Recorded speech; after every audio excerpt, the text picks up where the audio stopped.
Tonight's shir is entitled Alternative Judaisms, plural. For those who are unaware, SIC in quotation marks means, in parentheses, means, I mean the spelling. I didn't make a mistake. I spelled it with a plural. Today, you have in the West, especially the United States, a smorgasbord of Judaisms. There's Reform and Conservative and Reconstructionist and Humanist and Egalitarian and Progressive and Conservadox and Orthodox Light and Hasidic and Yeshivish and the German style, the Yekka Judaism and Hungarian Judaism and Polish Judaism, not to mention all of the varieties of Sephardi Judaism. And it can be quite bewildering. All of them call themselves Jewish, and they obviously have very different ideas. If you go from Tikkun on the left to Satmar Hasidim on the right, and maybe I don't know the left one's far enough. Maybe there's one further out than Tikkun, as far as for all I know. So the question is, how does one orient oneself? What should be called Jewish? What difference does it make? What are the consequences? You certainly don't want to say that Judaism is just anything that any Jew believes, because then you have, I would say, probably every possible idea in the world. It's famous that Freud, Marx, and Einstein were all Jewish, and their worldviews were very, very different from one another. You have just read now about President Biden's Rabbi, who says her principle is either the Israelis do what you tell them or throw them over, get rid of them. And of course, that's certainly not the view of many others. And you have Jews that believe in nothing at all, who don't call themselves Jewish at all, and make do with no Jewish identification whatsoever. So should that be a kind of Judaism?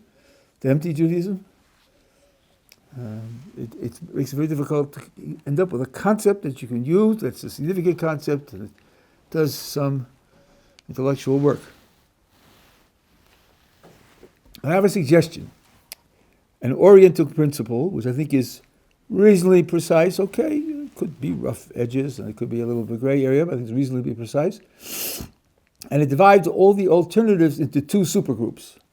And it divides them on the basis of a principle which really describes a difference, a very important difference. And I'll illustrate to you why this difference is crucial.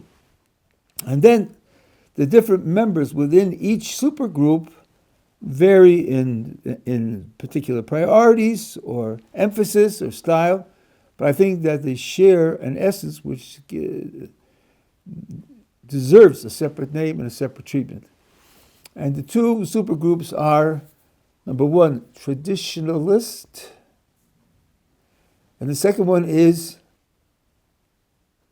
not only traditionalist. That is to say, not only traditional, ist. And that's a very ugly, clumsy name. I've been using it for years. Recently, I read someone who, in the Jewish world, who thought of it 50 years ago before me. I thought of it independently. It means like this. A traditionalist is a person who says, my Judaism, what I mean when I say I'm Jewish, when I do something because I'm Jewish, when I believe something because that's the believer's thing to believe, all of that is based only on the historically continuous tradition of sources.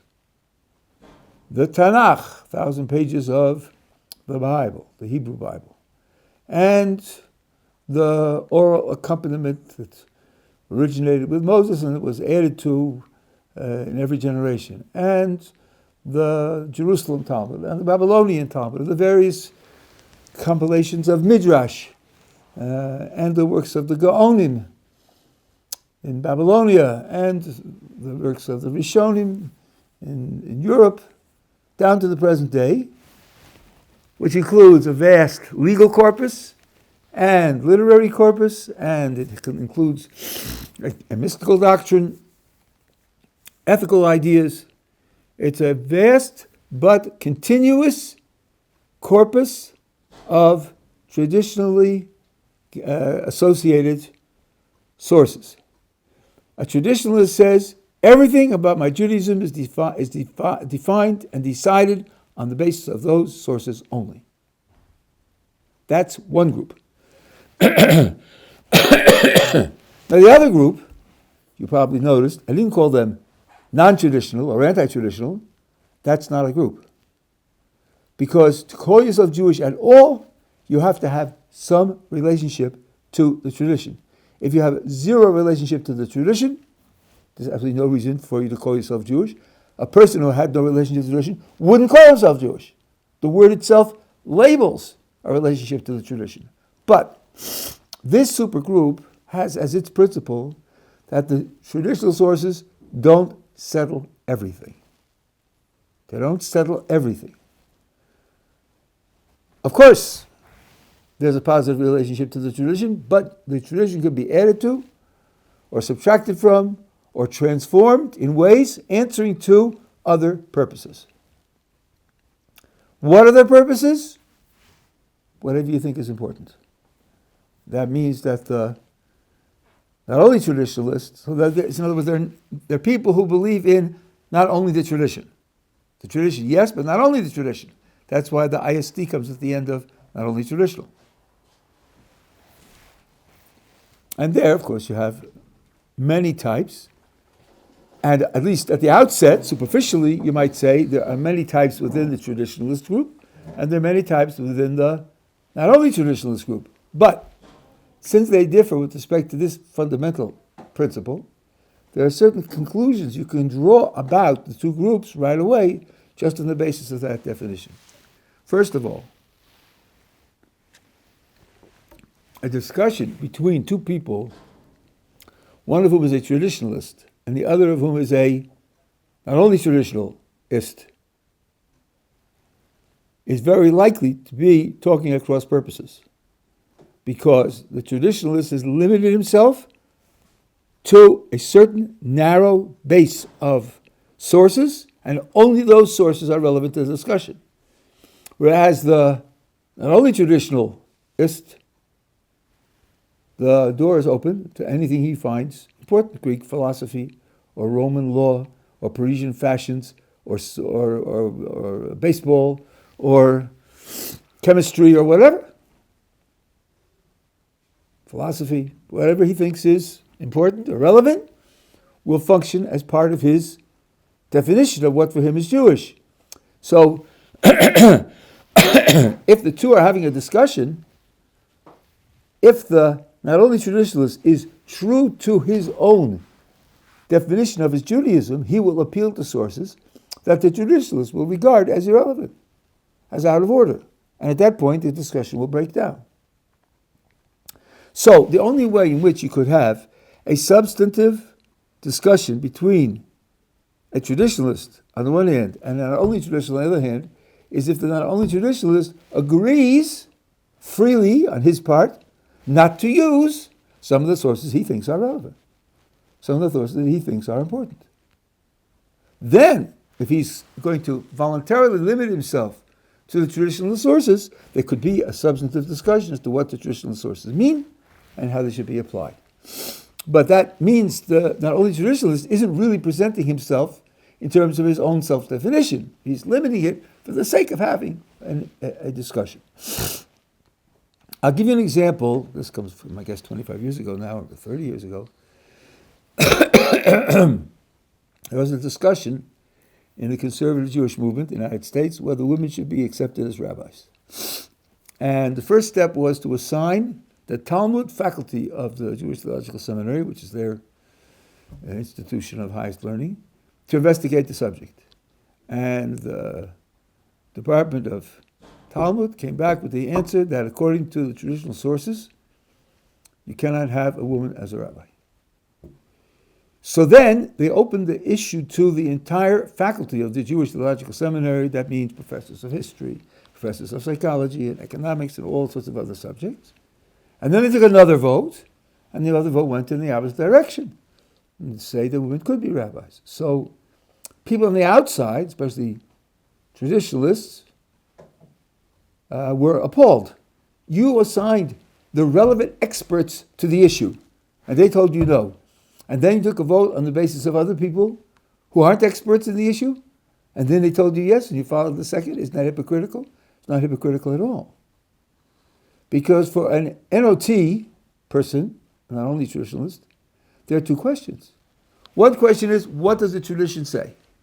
If you come to an analysis on your basis of what the tradition says, and you can accept practically what the tradition says as your policy, then from your point of view as an NOT person, you're in the best of all possible positions. You want a positive relationship with the tradition, and the tradition, as you understand it, gives you the outcome that you want. But if the tradition, as you understand it, doesn't give you the outcome that you want, then you have to decide whether you should change the tradition. That's also an option, since you are an NOT person. Well, who's an expert on that? Not only the people who can read the Talmud, they're the people who know the contemporary reality and the contemporary values and what the goals of the movement are. And therefore you could have a historian or a psychologist or an economist voting on that because it's relevant to the practical decision, what shall the movement do? So there was no inconsistency there at all. It was perfectly consistent application of their methodology given their understanding of how they want their Judaism to work. But it does illustrate the way in which the discussion typically will break down between a traditionalist on the one hand and an NOT person on the other hand, which is one of the reasons that some traditionalist authorities refuse to have discussions of this kind.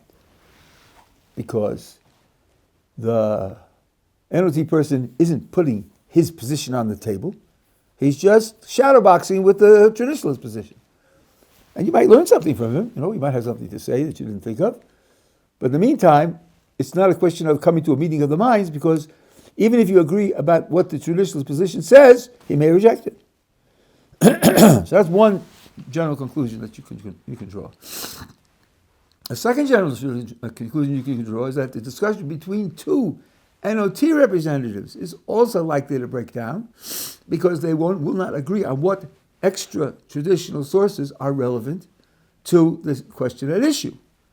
So there was a debate between conservative and reform Judaism, how many years ago was this, 30, 40 years, about the definition of conversion. And at that time at least, I don't think it's practiced consistently now, at that time at least the conservative movement required for men circumcision, and of course pledging allegiance to all of the laws that the conservative movement recognizes as binding Jewish laws.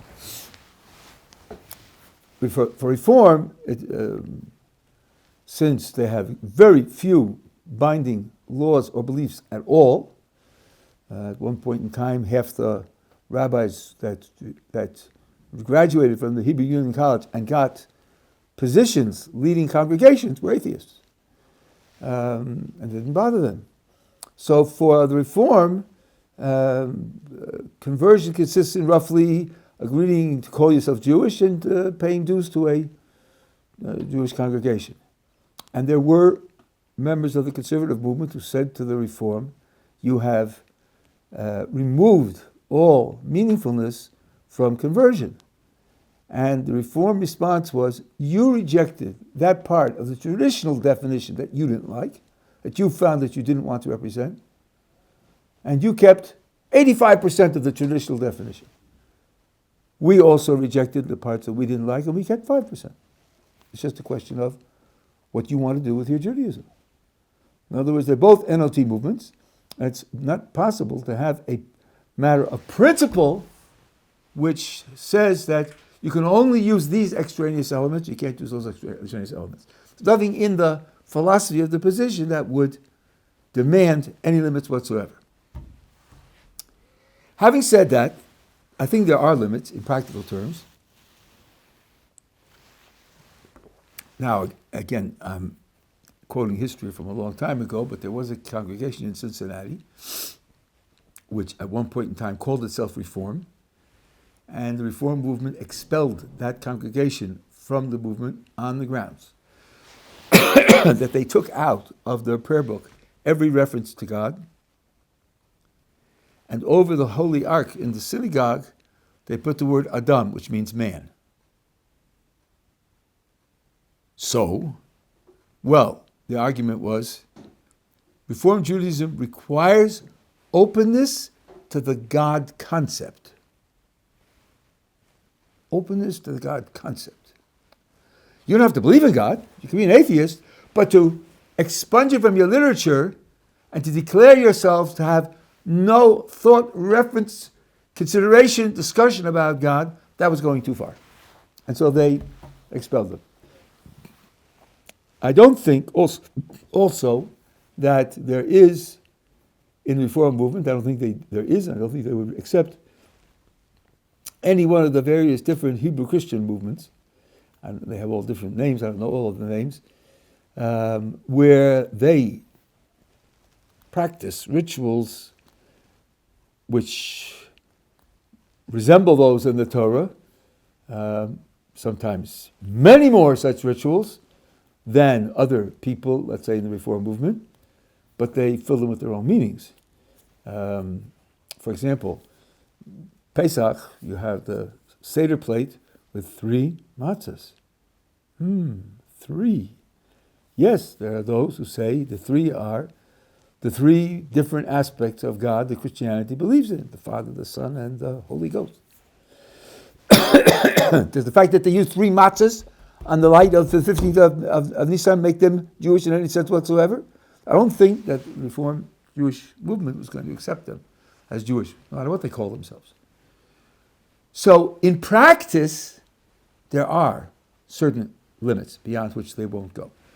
And I think this is very important because sometimes the critique from an NOT against the traditionalist group is that the traditionalist group is exclusivistic and elitist and sets impossible standards for membership, and this particular NOT group, whichever one it is inclusivistic. It believes including people. And here I would answer that remark in the same way that the Reform answered the conservative. You have excluded those whom you think are beyond the principles of your movement, and we have excluded people who go beyond the principles of our movement. You just have different principles. You draw the line in a different place, so you include more people than we do. But that doesn't mean that you have no limits whatsoever.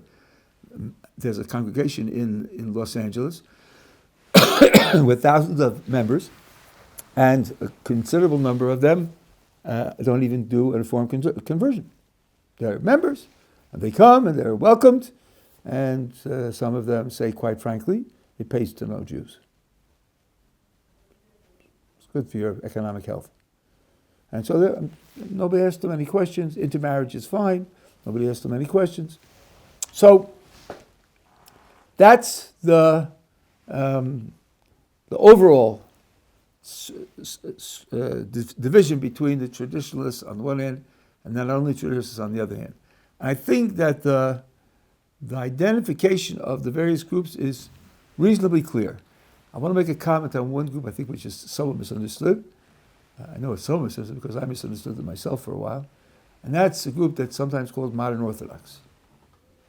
I lived in Baltimore for 10 years, and there was a synagogue that had a mechitza, the division between men and women, that was too low according to halachic standards.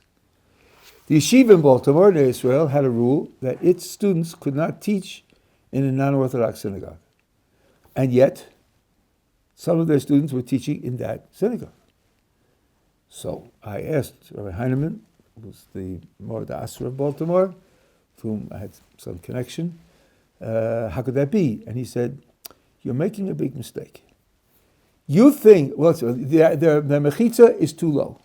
If you ask them, why do they have a mechitza of that height? They will tell you because Rabbi Moshe Feinstein permits it. Notice the answer. The answer isn't, we know but we like it. We don't follow all the rules. We're not bound by all the rules. No. They cite an Orthodox decisor, one of the greatest of the 20th century, and say that that's his opinion. Now, said Rabbi Heinemann to me, you and I know that they're making a mistake. Rabbi Moshe Feinstein didn't say that. But that doesn't make them non-Orthodox. That just makes them Orthodox Jews who are making a mistake about what the Torah says. That doesn't mean they're not part of the traditionalist group. They are part of the traditionalist group. Are they rationalizing and are they really up to the scholarship and so forth and so on? All of that is all interesting investigation. It has nothing to do with their identification in principle. They want a recognized Orthodox authority to certify what they're doing.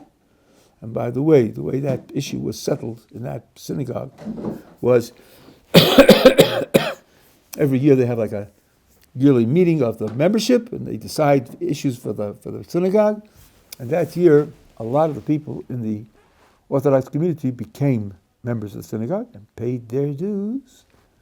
And they came down to the meeting and they voted to get a higher mechitza. If you pay your dues, you get a vote. Democracy rules everything. And that's how the mechitza went up. And instead of the shul collapsing for lack of support, it got a lot more support. So that's how they took care of it. So the non-Orthodox position would be that we know what the Orthodox people say, we know what their rules are, we don't follow them. We don't follow them because we have other considerations that we think are more important than the tradition. So when a person, I know a person who happened to be in his house, it was a question of eating some food, and I asked him about Trumas and Maasros, the various things you have to take off the food that's grown in the land of Israel. And he said, I think that's just a custom, and we don't follow that custom. Well, it isn't a custom, it's an actual law. He just didn't know that. So I wouldn't call him non-Orthodox.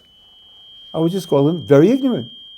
If he had been taught the truth, that it is a binding law, most say rabbinic at this period of time, but still rabbinic laws are binding, he would never have been, he never would have trivialized it. So I think that what's called modern Orthodox, with whatever weaknesses it has, definitely deserves to be called Orthodox because of the principles that they have. They don't just decide to change the Torah arbitrarily, I shouldn't say arbitrarily, for the sake of other principles that are not traditional. They don't want to change it at all. They want to do what it says. Now, I want to discuss, first of all, variety within the traditionalist group. I've already discussed variety within the NOT group. The point is they have different principles that they think are important for Judaism, and therefore they come out with different conclusions. I want to discuss, I shouldn't say first of all, I guess this, discuss the variety within the traditionalist group. If you ask the New York Times, traditionalist Judaism is divided up into sects. They love that word, and they're at war with one another, and they delegitimize one another, and so forth and so on. Well, that's, if you're foolish enough to read the New York Times, then that's the kind of foolishness that you will get. What accounts for the differences of practice and belief of the various traditionalist groups? Well, first of all, there are issues in Jewish practice and in Jewish belief which are matters of discussion and debate. And sometimes you have equally authoritative figures who disagree about these things, and then you'll have a group that follows one figure and a group that follows another figure. And their practice, or the belief, will be different, but neither one delegitimizes the other because each one recognizes that's an acceptable disagreement. So, for example, the standard for kosher meat in the Sephardi Jewish world is higher than it is in the Ashkenazi world. The Sephardi world requires roughly what the Ashkenazim call glatt kosher, and they don't recognize regular kosher. Now, does that mean that Sephardim look at Ashkenazim and saying, you guys are going to hell because you're eating treif meat? No, what they say is, 800 years ago, there was a disagreement about how to certify the lungs and other things, and the Sephardi world followed these authorities, who are more strict, The Ashkenazi world followed those authorities who are less strict, and each of them are legitimate decisions. It's a little bit like if you have, let's say, a federal court in Oklahoma and a federal court in Wisconsin, and they hear very similar cases, or even the same type of case, and they come to different decisions. Does one say the other one's doing something illegal, criminal? And no, this is a federal court, and that's a federal court. Each federal court is independent. Only if it goes to the Supreme Court when you get a decision that binds both of them. But in the meantime, there's nothing to say that one is more authoritative than the other. When we had a Sanhedrin, that functioned in part like a Supreme Court, and when you had differences of opinion among various authorities in various places, the issue would come to the Supreme Court, and then a decision would be taken, and everybody would have to follow the decision of the Sanhedrin. We don't have a Sanhedrin, so now we're left with the various authorities and various courts in various places, and various communities, and each one has its own set of laws. So here, when the New York Times will say, these people won't eat those people's meat, see, it's a war, on the contrary. Indeed, they'll intermarry with one another, they'll pray in each other's synagogues, they'll read from each other's Sifrei Torah. They just won't, and it's only one way, right? The Sephardim won't eat the Ashkenazi meat. The Ashkenazim will eat the Sephardi meat because they have lower standards. So here's a difference of important practice, and it certainly doesn't set up anything like a religious schism into warring sects. And just as there can be disagreements about which animals are kosher, there can be disagreements about philosophical principles as well. All Jewish authorities are agreed that God is not a physical being. But there's a big difference of opinion about what is the penalty for failing to live up to that idea. If a person thinks that God is a physical being, how serious is the crime? The Rambam thinks that person's whole Judaism is called into question. The Ravid, the famous critic of the Rambam, says it's not true. He's doing something wrong. Everybody agrees that God isn't a physical being, but what he's doing is much less serious than that. Now, it's a fundamental difference in the priority of believing that God is not a physical being. Different groups can disagree about that, just as those two great authorities disagreed about it, and it's a fundamental principle of belief. But since each one recognizes that he's coming from a legitimate authority, there's no schism and there's no war, there's no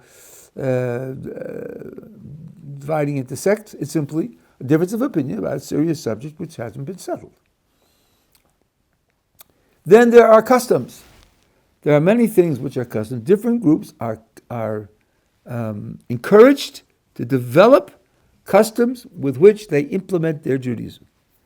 And every group typically recognizes the legitimacy of the other group's customs. If you're an Ashkenazi Jew, you're used to taking the Sefer Torah out of the ark and lying it down flat on a table and reading it. The Sephardim have these beautiful, elaborate metal containers, and they read it vertically. Neither one thinks the other one is wrong. And when an Ashkenazi goes into a Sephardi synagogue, like I was 3 weeks ago, and I was given aliyah, I made the bracha on a Sephardi siddur. When a Sephardi come into an Ashkenazi shul, and they make a bracha on an Ashkenazi Sefer Torah. And the same is true with many, many customs. There were customs in Europe where on the night of the Seder, you didn't use red wine. The reason you didn't use red wine is because there were blood libels, and if the non-Jews saw a red liquid at the table, they would say it's blood, and they would kill the Jews. So the rule went out, don't use red wine. Now, of course, for Kiddush, and especially for the night of the Seder, red wine is preferable, but not at the price of threatening your life and the life of the whole city because of pogrom, to other places where the danger wasn't there, and the restriction isn't in practice. Or, for example, Ashkenazi Jews on Pesach typically won't eat rice, and Sephardi Jews will, because in the Ashkenazi markets, materials were sold, foods were sold without careful separation, and rice in an Ashkenazi market would have flour in it. And in a Sephardi market that didn't happen. So the Ashkenazim created the custom for themselves, and the Sephardim didn't. Take, for example, yarmulke, covering your head. The idea of covering your head is not a Talmudic rule. The only mention in the Talmud is that one of the great saints of the Talmud said, I wouldn't go 6 feet with my head uncovered. But that means he meant that to be an extra legal piety for which he would get special reward, which means there wasn't any rule that you had to cover your head. Walking in the street and for prayer, that's another story, but or saying blessings. But walking in the street, typically, they didn't cover their heads. After the Talmud was closed, different Jewish communities accepted this as a custom to different degrees. So the Ashkenazi community, except for the Germans, accepted it to an almost continuous degree. The Sephardi communities, many did not accept it, except when they're making a blessing or in prayer. And the German community said, when you're indoors, the ceiling is enough. And they'll sit indoors. Not maybe when they're learning Torah, but when they're sitting indoors, they don't put a hat on at all, or yarmulke on at all. Nothing wrong with that. They're not warring sects. Each one has a different custom of how they implement the Torah in their circumstances. And this is an element of Jewish creativity where the communities are encouraged to use their own spiritual creativity to create customs which enable them to implement Judaism in the best possible way in their circumstances. And here I want to insert a remark, which is, again, people, I think, not everybody understands this, and that is you are not bound by the customs of your family. Particularly, you're not bound by, you if you're a man, you're not bound by the customs of your father. It's perfectly permissible to go from community to community and take on new customs, if you prefer. The Talmud talks about someone who changes his residence. He changes his residence, he takes on the legal and customary practices of the new community that he joins, no matter what his family was like. That was when typically the communities were small, and each community has its Rav and its court, its Bezdin, and had its legal positions and its customs. Today, in a big city like Yerushalayim, or New York, or others, you can have 50 different communities. But that's right. There are 50 different communities, and if a person wants to move, let's say, from this holy Ashkenazi yeshiva to, once upon a time, Rabbi Ovadia Yosef, and now his sons, the chief rabbis and the heads of the yeshiva, there's nothing wrong with that. And vice versa. Ich bin a Chassidische, I'm a Chassidic Yid. I have 2 sons who are not Chassidic. Absolutely nothing wrong with that. It's perfectly acceptable. So, that's the lay of the land. Now, I want to make a remark about Hashgacha Pratis, individual providence, which I see, which makes a distinction between the traditionalist on the one hand and the NLT group on the other hand. I think up until now, I've just been a sociologist, making, I hope, useful distinctions and logical consequences. Now I'm going to say something which is really deeply prejudiced. The only virtue that it has is that it's true, but if prejudice bothers you and it steps on your toes, either challenge the truth of it or get used to it. And that is that there's a certain historical continuity in the traditionalist, on the traditionalist side, that you don't find in the NOT side. The way I define the traditional side, it's got a cumulative tradition going back to the Tanakh, picking up extra elements as it goes down, and it's internally defined and grows organically. And the growth and development, there is growth and there is development, but it is marked by, I would say, unexplained responses to crisis. Crises which in other religions and other social movements result in schism. The New York Times come marching back in. Splits and wars and antithetical, condemnations and delegitimizations. but it doesn't work that way with us. I'll give you a few examples of this kind of crisis, which in our case results in closure. It may take 100 years or 200 years, but it typically results in closure. It doesn't result in a schism, a split, where you then have two Judaisms, two traditional Judaisms, both of which swear allegiance to the origins of Judaism and have fundamentally different pictures as to how that origin should be implemented. So, for example, let's take the response to the publication of the Zohar in the 14th century CE. Zohar is literarily the great work of Jewish mysticism, and when it first was made public, there was some controversy as to whether it is a genuine work of Jewish mysticism or not.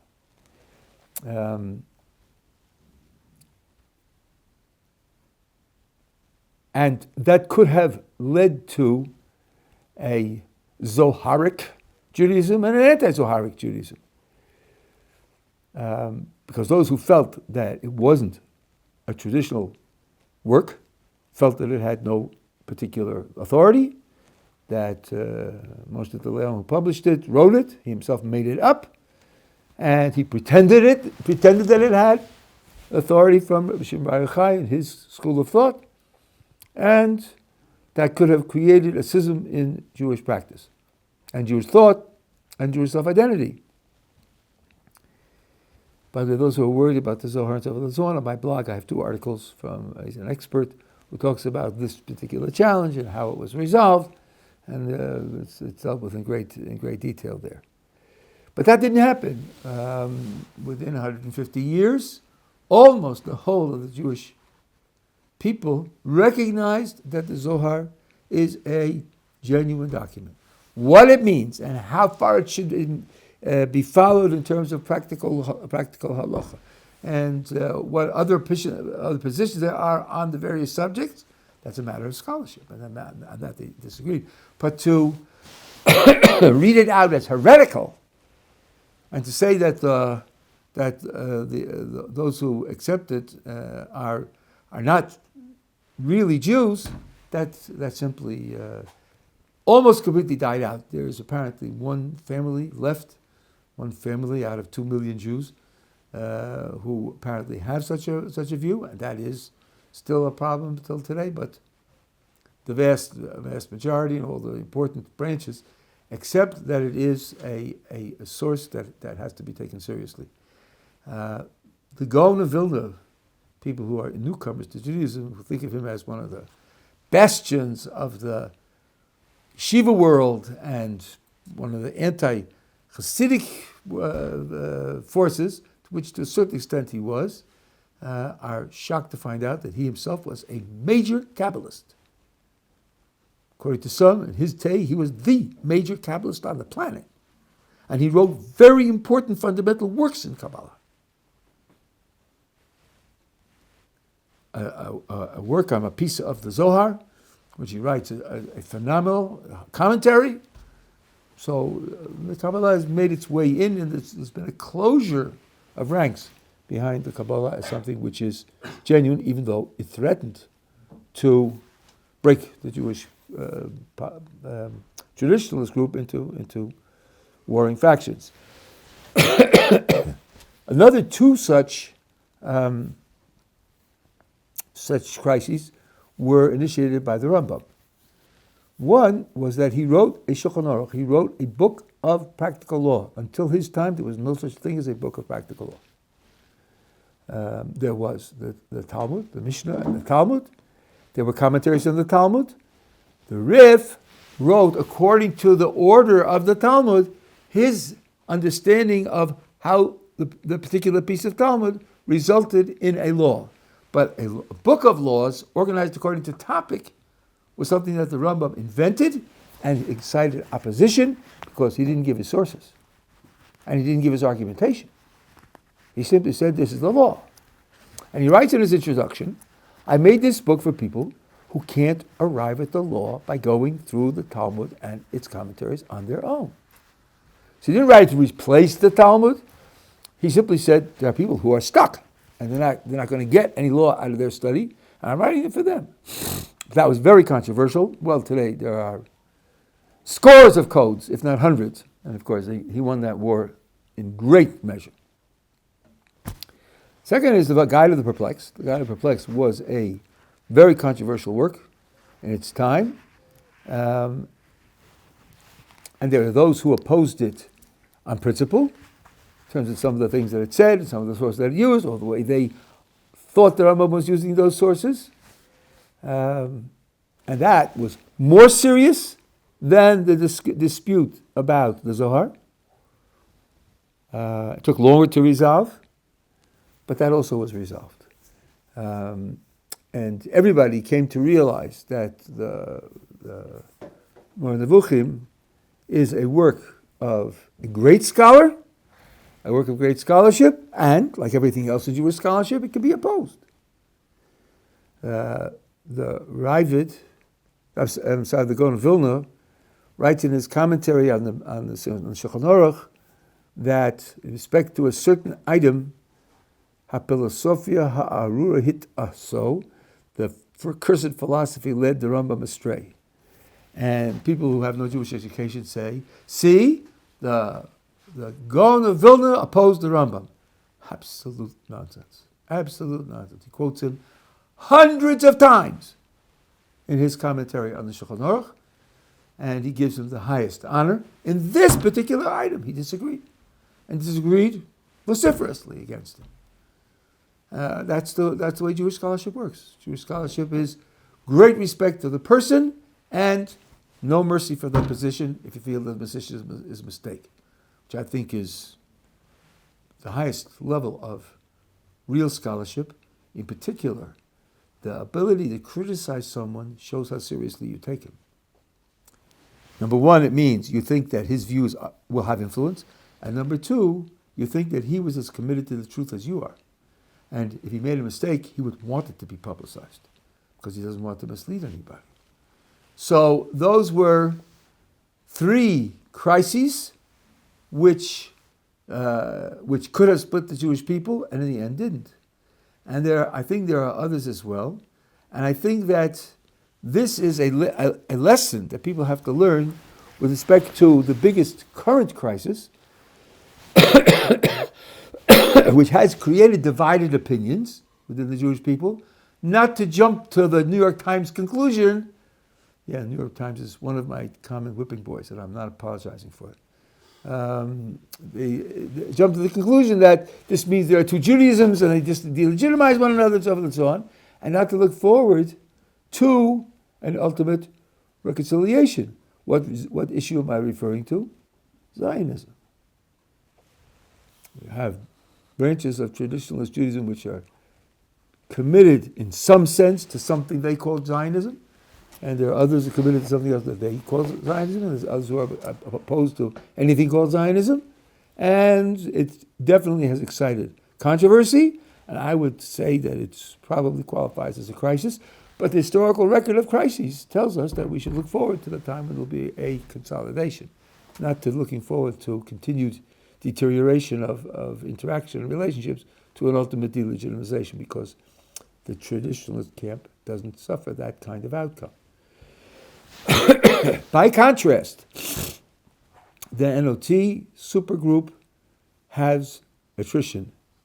The groups that modify the traditional formula of Jewish definition simply fall away. In the First Temple period, there were Jews who worshipped idols. They were polytheists, not because they gave up Judaism. Today, we think of it as either or. We think of it as in stark philosophical terms. Either you pledge allegiance to this, or you pledge allegiance to that. It wasn't like that in those days. Even the secular historians have a word for it, syncretism, spelled with a Y, where it's a little of this and a little of that. Do you keep Pesach? Of course. The God who took us out of Egypt is a very powerful God, and He takes care of our people and so forth and so on. What about worshiping the local Baal? Well, you see, I have cucumbers behind the house and I want them to grow. And the local water supply is in the hands of the local Baal. So from time to time, I give a sacrifice to the local Baal also. The things have to be done in a practical way. And there are powers that you have to recognize. So this kind of syncretism was very common in the ancient world across the board. And it was popular in our population as well. When polytheism waned in popularity, Jewish polytheism and idol worship also disappeared, even before that in the Second Temple period. There was a Hellenistic group in the Second Temple period, and a lot of Jews involved themselves in it. When Hellenism declined, Jewish Hellenism disappeared also. At the end of the Second Temple, there were groups who opposed the oral tradition, and the temple was destroyed, and then after a couple of centuries, they disappeared. That was renewed again in the 7th century with the Karaites, and that has all but disappeared. The movements within the NOT supergroup, those who are modifying the traditional formula one way or another, don't have strong historical survival, strong historical continuity. And I think, since they're all Jews, and they're all creating principles, and they're pledging allegiance to the principles, if the crises within the traditionalist group end up with consolidation, and the crises within the not only traditionalist group end up with disintegration, I think that's a symptom of the fact that the traditionalist groups enjoy a certain type of divine providence that the NOTs don't enjoy. After all, if you look at similar crises in other cultures, they do lead to schism. Christianity is... I once said in a shir that there are hundreds of different Christian groups, and a boy said to me, "Wrong, Rabbi, there are more than 1,000. Okay, I got you, more than 1,000. And they differ from one extreme to the other in terms of the basic principles and how to get to heaven, how to get to hell, what you have to believe and what you have to do. They differ in the most important, fundamental principles. They even have a group that has their holidays in a different dates because they have a different calendar. I mean, the breakdown is very, very severe. Was the founder of Christianity divine or wasn't he divine? Pretty important issue, wouldn't you think?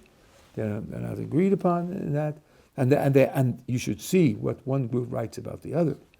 Read what the Protestants write about Rome. Whew, the language is really very, very extreme.